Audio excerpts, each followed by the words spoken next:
நீலகிரியில் உரிமைகளை மீட்க ஸ்டாலினின் குரல் என்ற தலைப்பில் திமுக சார்பில் நடைபெற்று வரும் பிரச்சார பொதுக்கூட்டம் தமிழ்த்தாய் வாழ்த்துடன் தொடங்கியது. இதில் அக்கட்சியின் கொள்கை பரப்பு செயலாளர் திண்டுக்கல் ஐ. லியோனி உரையாற்றினார். கூடுதல் விவரங்களை எமது செய்தியாளர் கதிர்வேல் வழங்க கேட்கலாம். வணக்கம் கதிர்வேல், அவருடைய உரையில் இருந்த என்னென்ன சிறப்பம்சங்கள் இருந்தன அது குறித்து சொல்லுங்கள். வணக்கம் கனிமொழி. காரமடை டீச்சர்ஸ் காலனி பகுதியில் உரிமைகளை மீட்கும் முதல்வர் ஸ்டாலின் குரல் என்ற தலைப்பில் திமுகவின் நாடாளுமன்ற தேர்தல் பரப்புரை கூட்டமானது தொடங்கி நடைபெற்றுச்சு. இந்த கூட்டத்தில் பொறுத்தவரை நீலகிரி பாராளுமன்ற தொகுதிக்குட்பட்ட மேட்டுப்பாளையம், காரமடை, உதகை, குன்னூர், கூடலூர், அவிநாசி மற்றும் பவானிசாகர் உள்ளிட்ட பல்வேறு பகுதிகளிலிருந்து ஏராளமான நிர்வாகிகள் மற்றும் தொண்டர்கள் பங்கேற்றிருந்தாங்க.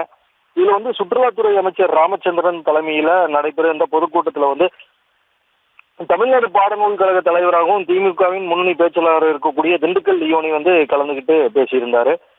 மேலும் திமுக நிகழ்வுகளை தமிழ்தாய் வாழ்த்து பாட வேணும் அப்படின்னு சொல்லி அமைச்சர் உதயநிதி ஸ்டாலின் கட்சியினருக்கு வேண்டுகோள் விடுத்திருந்த நிலையில இந்த பொதுக்கூட்டத்தை தமிழ்தாய் வாழ்த்து பாடலோட தொடங்கி இருந்தது.